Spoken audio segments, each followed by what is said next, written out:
Alors, une fois que vous avez eu une idée sur la stratégie ou le paradigme divisé pour régner, nous allons enchaîner encore avec le tri, et cette fois-ci, ça sera le tri par fusion. Alors, le tri par fusion, il a été inventé par John von Neumann en 1945.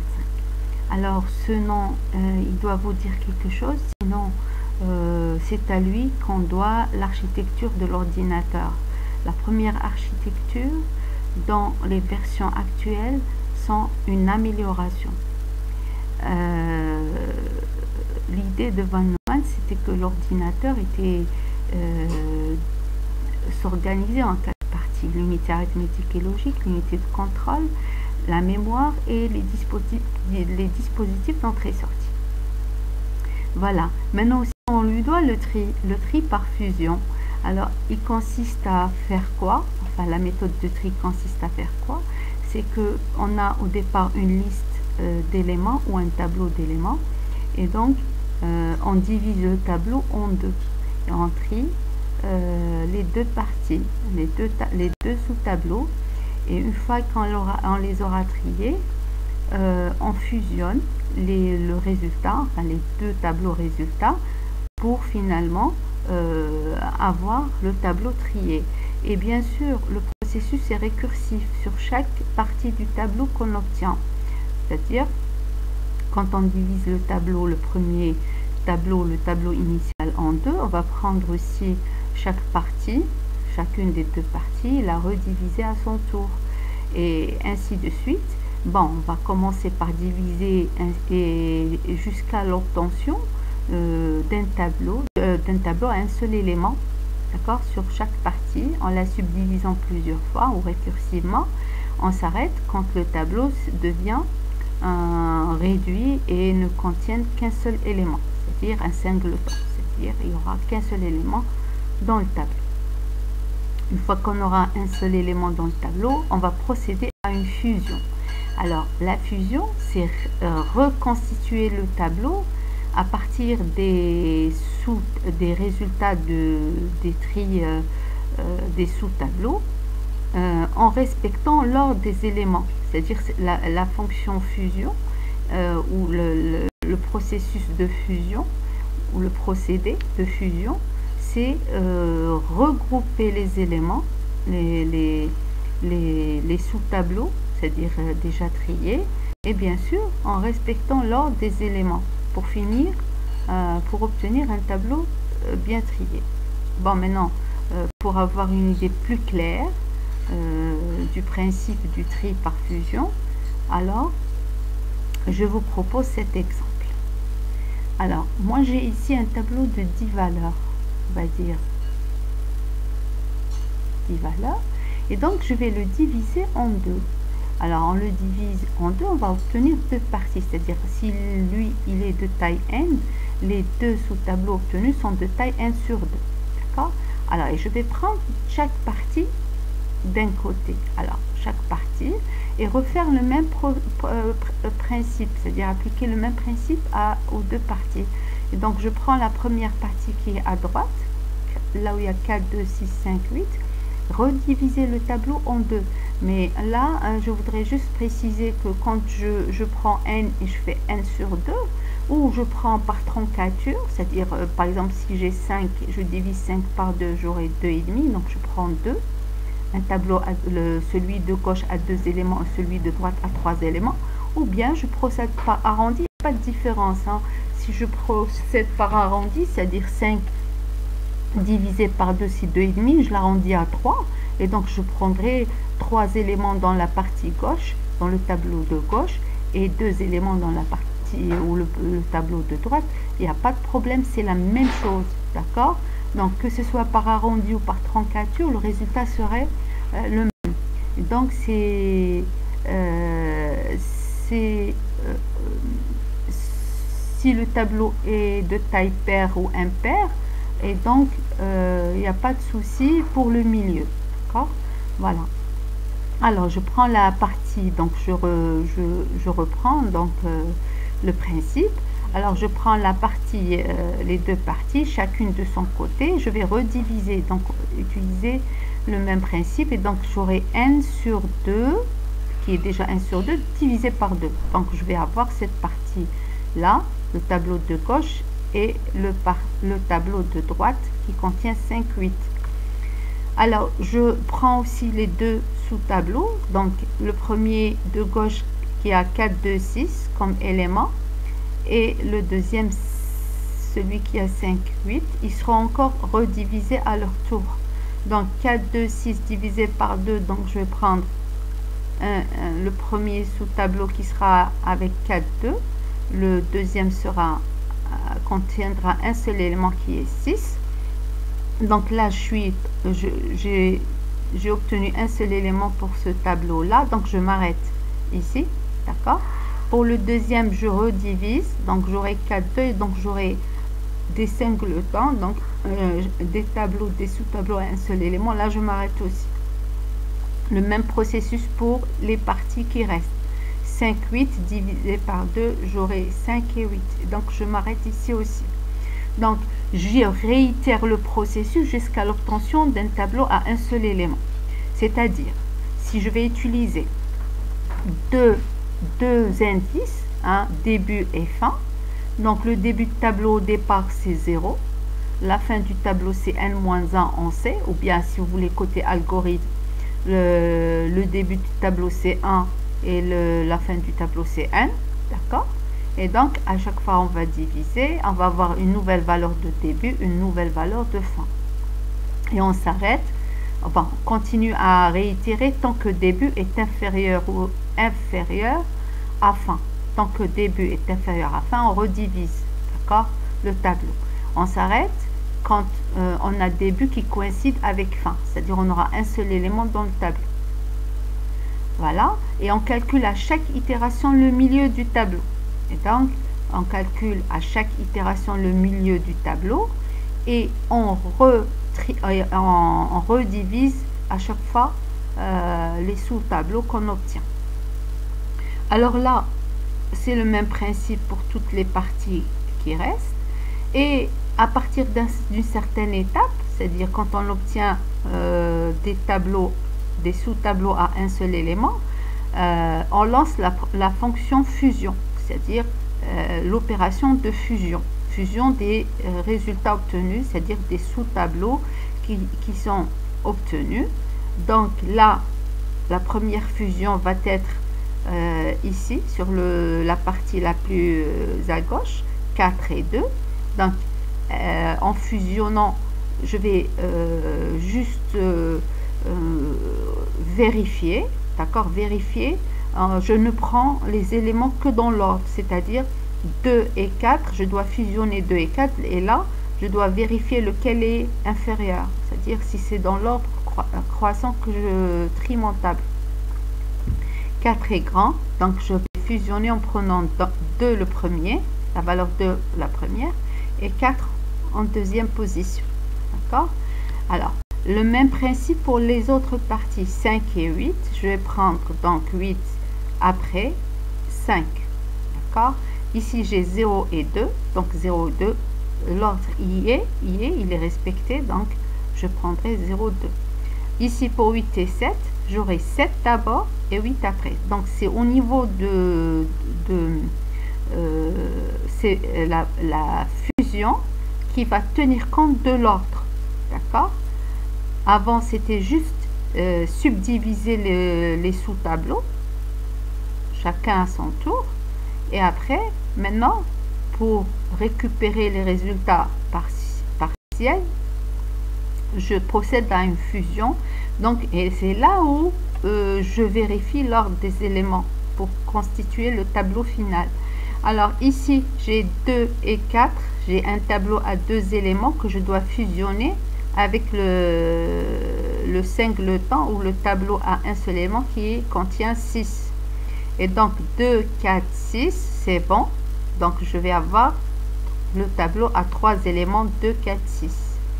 Maintenant, j'ai le tableau 5, 8 que je dois fusionner avec 2, 4, 6. Alors là, je vérifie l'ordre. Alors, je vais prendre 2. Je vais observer les deux parties, les deux sous-tableaux. Alors, je prends le premier tableau de gauche avec le deuxième tableau qui est le tableau de droite. Et je vérifie. 2, c'est lui le petit, c'est pas 5. Donc, je vais prendre 2. Ensuite, j'ai un 4 et 5 de l'autre côté.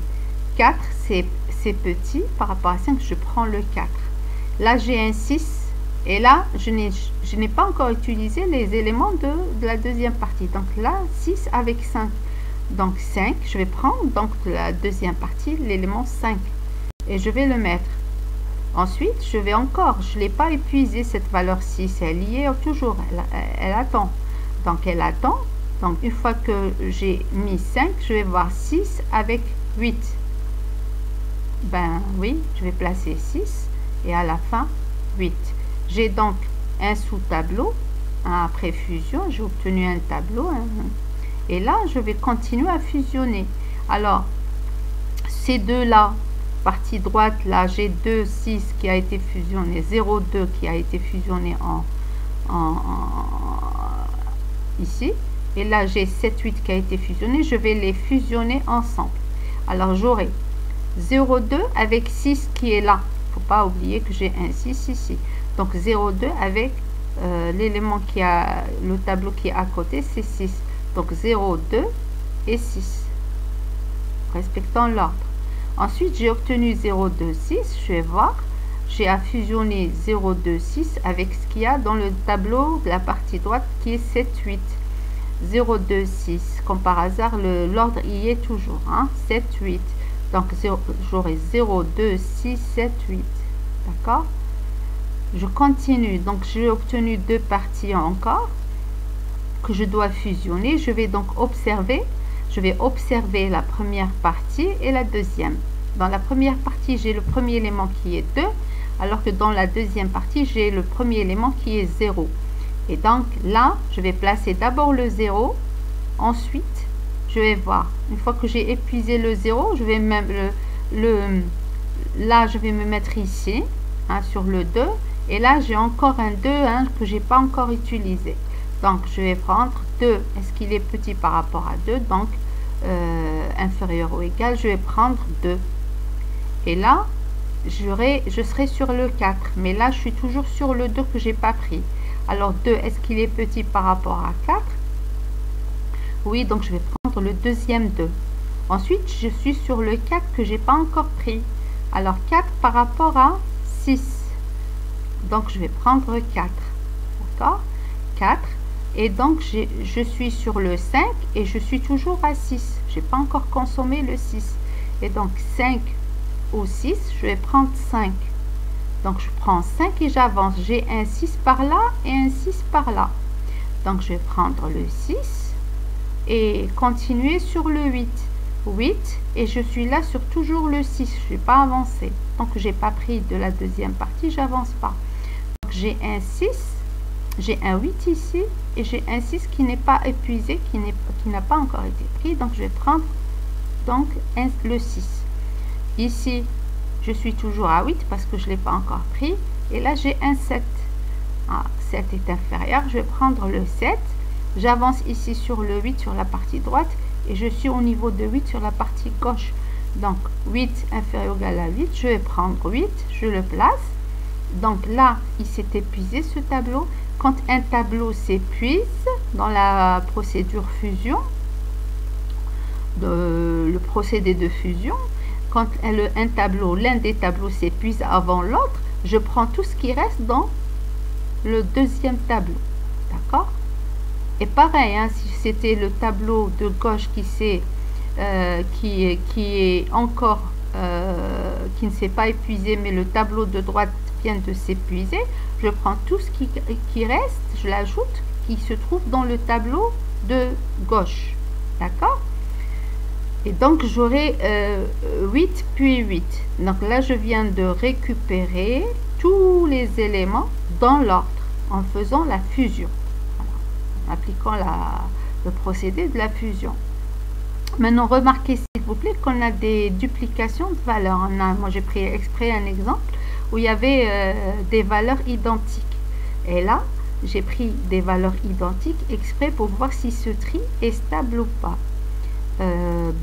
Remarquez que ce 6 qui était avant a été placé avant ce 6 qui était après, c'est-à-dire qui était après. Donc ce 6 là qui était avant est venu se placer avant. Ensuite celui-là qui était après est venu derrière. D'accord? Donc l'ordre il est respecté des éléments quand ils sont identiques. Donc ce tri est bien stable. Maintenant c'est trop tôt pour en parler, c'est juste que pour que vous vous en souvenez, hein, une fois que j'arrive au niveau des avantages et des inconvénients. Et donc là vous avez retenu le principe, c'est d'abord diviser en deux à chaque fois les sous-tableaux en deux jusqu'à ce que j'aurai des tableaux à un seul élément. D'accord? Une fois que j'aurai des tableaux à un seul élément, je vais procéder en faisant la fusion. Hein, la fusion des tableaux 2 à 2. D'accord? En regardant, cette fois-ci, c'est au niveau du procédé de fusion que j'attache de l'importance à l'ordre. D'accord? Et donc, je place l'élément dans le tableau où je suis en train de fusionner. S'il est inférieur, d'accord, je prends les deux tableaux et je choisis les éléments dans l'ordre. D'accord, pour les fusionner. Voilà, donc j'espère que cet exemple est clair. Et maintenant ce qui compte c'est le code. Comment on va donc programmer tout ça? Alors bien sûr le début, pour moi quand j'utilise donc les deux bornes ou les deux extrémités du tableau, le début commence à 0 en C et la fin c'est n-1. D'accord?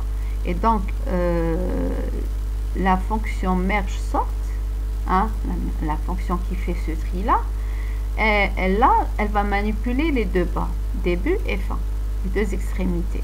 Je dois calculer à chaque fois le milieu.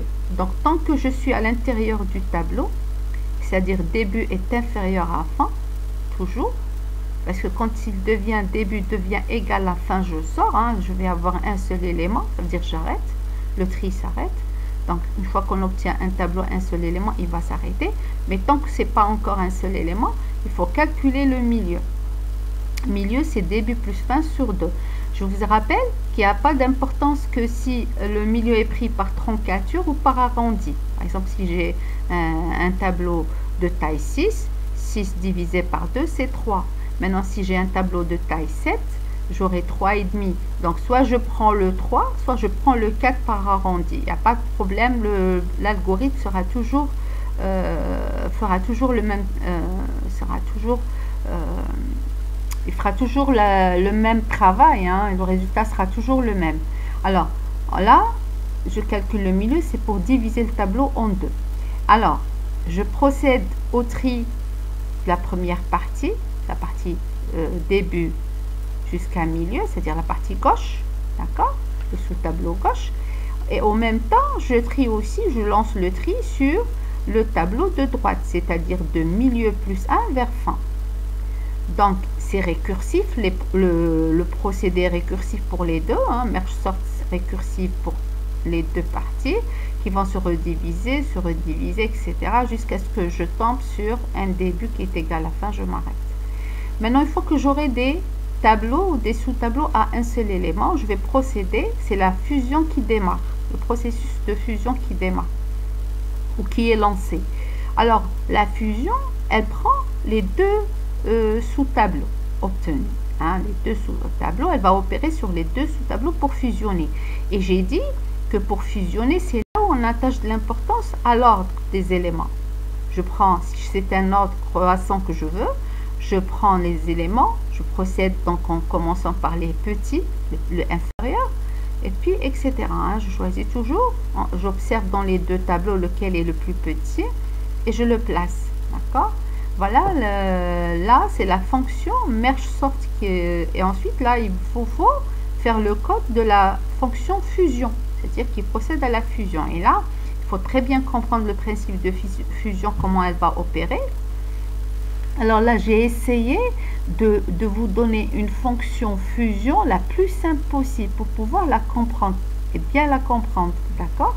Donc, pour procéder à la fusion, je vais utiliser ici 4 variables, ou on va dire variable de contrôle, là, IJKL, et j'aurai besoin d'un tableau ou d'un tableau en plus, une structure de données auxiliaire en plus. Pourquoi? Parce que c'est pour procéder à la fusion. Je ne dois pas perdre les valeurs originelles, c'est-à-dire le tableau T doit rester intact. D'accord? Alors, je vais remplir d'abord un tableau auxiliaire avec, en faisant la fusion. Ensuite, à partir de ce tableau auxiliaire, je vais remplir le tableau.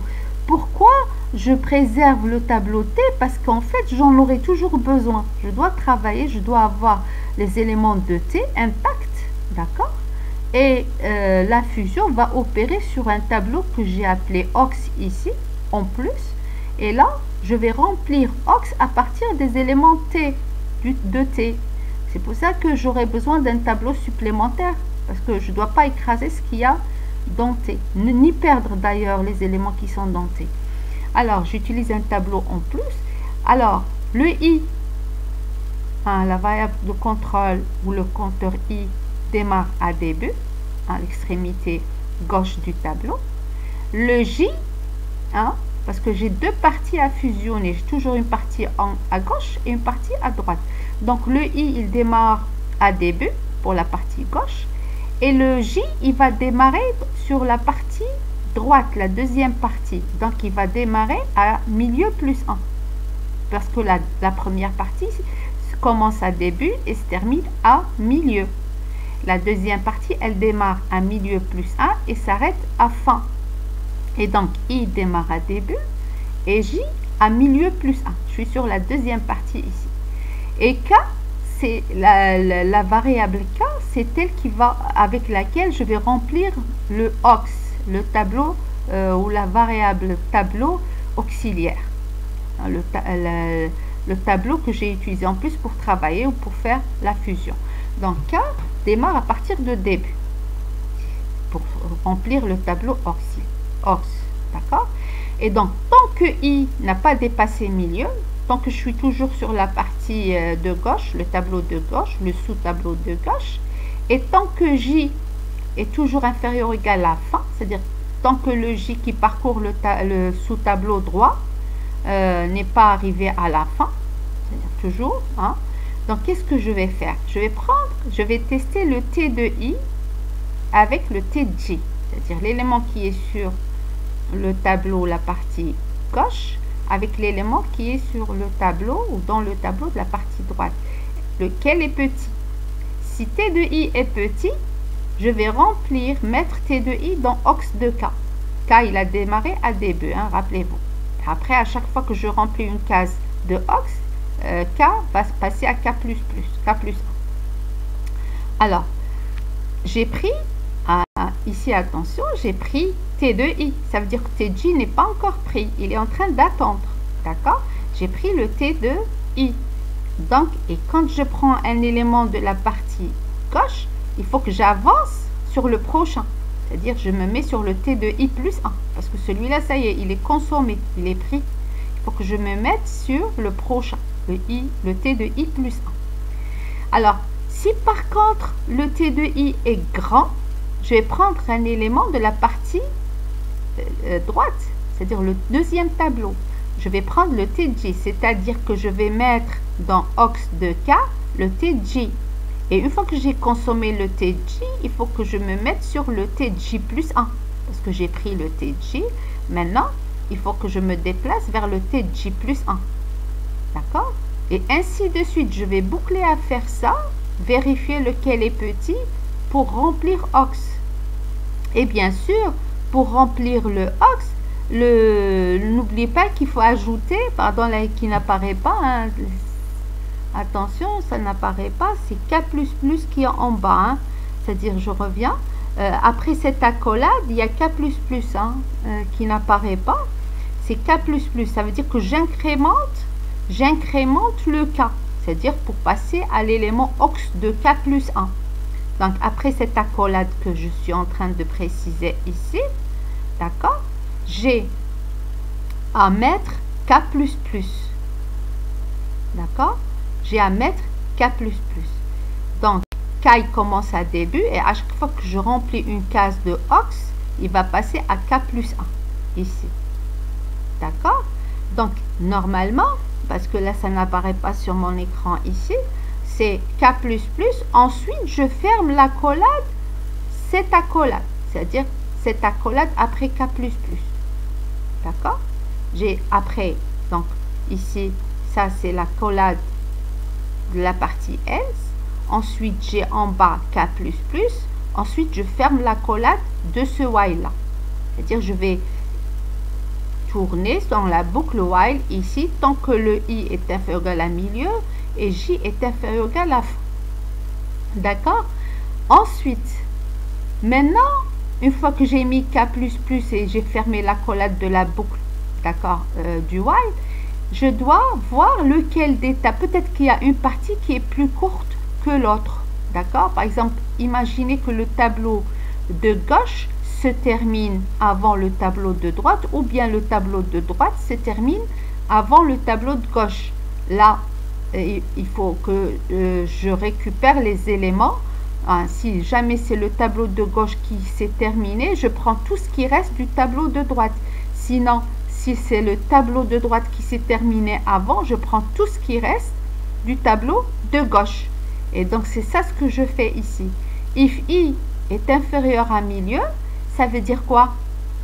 Ça veut dire que c'est le tableau de gauche qui n'est pas encore terminé, mais le tableau de droite est terminé. Donc, if i, parce que quand je sors de la boucle while de tout à l'heure, je reprends, dans cette boucle, je sors, soit parce que le i a dépassé milieu, soit que la fin, le j a dépassé fin, c'est-à-dire soit que c'est celui de la première partie de gauche qui s'est terminée, ou bien c'est la partie à droite qui s'est terminée. Et donc, il faut donc tester le cas où il me reste des éléments de l'une des deux parties. Et là, imaginez que c'est la partie de gauche qui ne s'est pas terminée. Là, je vais utiliser une variable de contrôle L qui va de i, là où je suis, d'accord, i, là où je suis, vers milieu. C'est-à-dire pour prendre tout ce qui reste de i à milieu. Tout ce qui reste dans la partie gauche de i à milieu, je le recopie sans tester. Je recopie, je prends tout ce qu'il y a. Et j'incrémente bien sûr le k. K va passer à K++. Alors, j'ajoute le reste de la partie gauche, en fait. Je suis en train d'ajouter tout ce qui reste de la partie gauche. Maintenant, imaginez que c'est la partie de droite qui n'est pas terminée. Et c'est la partie de gauche qui s'est terminée. Donc, c'est là où je suis, hein, le J où je suis. Tant qu'il est plus petit que fin, je ne suis pas encore à la fin, je vais ajouter tout ce qui reste de du tableau de droite. Donc, je vais faire pour J allant, donc pour L allant de J jusqu'à fin. Je recopie tout ce qui reste de la partie de droite. Ox de K reçoit T de L. Et après, j'incrémente bien sûr hein, pour passer aux prochaines cases de Ox. Voilà, ça c'est dans le cas où il y a le tableau de droite qui se termine avant. Là, c'est dans le cas où c'est le tableau de gauche qui s'est terminé avant. Une fois que j'aurai terminé, le tableau Ox sera au complet, bien rempli, avec de l'ordre dedans, hein, bien ordonné. Je vais reprendre tout ce qu'il y a dans Ox et le mettre dans mon tableau T. C'est-à-dire, tant pis si j'écrase, parce que j'ai terminé avec tout ce qu'il y a dans T.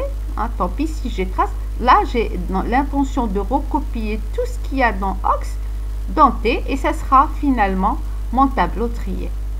Donc, là, je ne pouvais pas me passer de ce tableau Ox. Hein, je ne peux pas faire la fusion. J'aurais pas pu faire la fusion si j'avais pas utilisé le tableau auxiliaire là en plus. C'est pas possible. D'accord? Maintenant, je l'ai simplifié au maximum hein, pour que vous la compreniez. Mais j'insiste, s'il vous plaît, là sur l'écran, ça n'apparaît pas chez moi. Pardon, ça n'apparaît pas. Mais je voulais juste préciser ici que, surtout si vous voulez programmer la méthode, après cette accolade, il faut mettre K++ et fermer l'accolade de ce while là. D'accord? pour ajouter la deuxième partie qui est là. Voilà. Donc, ça, c'est votre fonction fusion. Et remarquez, s'il vous plaît, que c'est au niveau de la fusion qu'on tient compte de l'ordre des éléments pour bien placer les éléments à leur bonne place. D'accord? En faisant la fusion. Maintenant, sachez que cette fonction fusion, elle va passer sur tous les éléments du tableau pour faire la fusion. C'est-à-dire, si j'ai un élément du tableau, elle va passer et tester tous les éléments du tableau finalement pour remplir le tableau OX. Là, elle va de la première moitié qui est de deb jusqu'à milieu, hein, et de milieu plus 1 jusqu'à fin pour tester tous les éléments et prendre le petit et le placer dans OX. Ça veut dire qu'elle parcourt tout le tableau. Donc, j'ai n éléments qui sont pris en considération. Donc, si je vous demande la complexité de fusion, combien de tests elle va faire n comparaisons. Parce qu'elle va tenir compte de tous les éléments de T pour fusionner. Donc, voilà. Maintenant, si on voudrait étudier la complexité, quand j'ai un seul élément dans le tableau, je m'arrête. D'accord? C'est mon cas de base. En fait, c'est là où je m'arrête. D'accord? Pour ne plus trier, en fait. Et l'expression de ma complexité, puisque je vais diviser le tableau en deux et procéder au tri sur chacune des deux parties et le faire récursivement à chaque fois. Donc, j'aurai 2 fois T de n sur 2 plus n, c'est n, ça, c'est le traitement de la fusion, de la fonction fusion. D'accord? Puisqu'elle opère sur tous les éléments du tableau. Comme j'ai un élément, hein, elle va procéder à n comparaisons. Donc, c'est plus 1. Maintenant, si on applique le théorème maître, nous avons, c'est en fait le paradigme divisé pour régner. J'en profite, hein, j'applique le théorème maître. Et donc là, j'ai combien de sous-problèmes? J'ai 2, avec la taille de chaque problème qui est 1 sur 2. D'accord? Donc B, c'est 2. Et A, c'est 2. Et là, j'ai O de n. O de n, alors que c'est O de n à la puissance d, ce qui fait que d, c'est 1. Donc d, c'est 1. Donc si j'applique le théorème maître, je dois calculer alpha. Alpha, c'est log en base b de A. Et donc c'est log en base 2 de 2, ça donne 1. Et donc moi, qu'est-ce que j'ai ici? J'ai d égale alpha. Je suis dans la deuxième situation du théorème maître. Et quand je suis sur la deuxième situation, il me dit, donc le résultat, c'est O de n à la puissance d log en base b de n. D, c'est 1. Et B, c'est 2. Donc la complexité est en O de n log 2 de n. D'accord? Voilà votre complexité de l'algorithme ou de la méthode du tri par fusion. Maintenant, qu'est-ce qu'on peut dire sur cette méthode?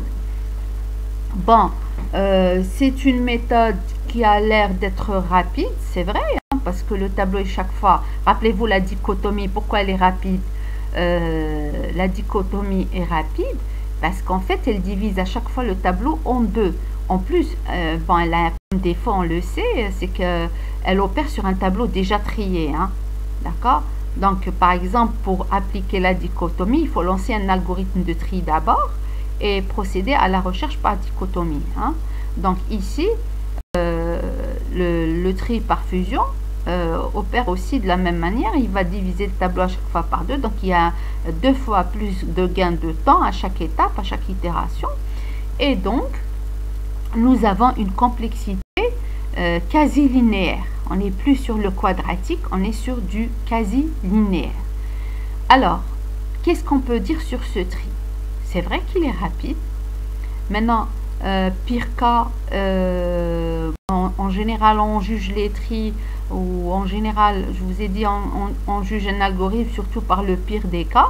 Maintenant, on peut considérer le pire des cas et le cas idéal ou le meilleur cas. Le pire des cas, on a dit que c'est toujours un tableau trié dans le sens inverse. Mais bon, la complexité est la même. d'accord, c'est O de n log 2 de n. Même quand le tableau est trié, donc c'est O de n log 2 de n. Maintenant, ce qu'il faut dire, c'est que ce tri-là nécessite un tableau supplémentaire. C'est son principal défaut. D'accord. Donc, rappelez-vous qu'un tri est en place lorsqu'il ne consomme pas de mémoire supplémentaire pour opérer.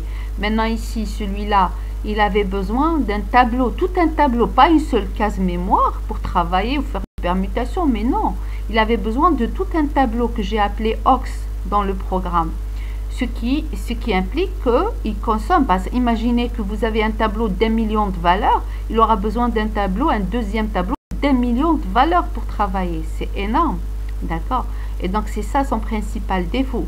Mais bien qu'il est rapide, et c'est ça, bien qu'il est rapide, le fait qu'il consomme autant de mémoire, c'est mal vu, quoi. Mais bon, on va voir si on peut trouver mieux que ce tri-là, hein, côté consommation de mémoire. Hein. D'ailleurs, on va étudier le tri rapide, le quicksort, et voir s'il n'a pas ce souci, ce problème, d'accord?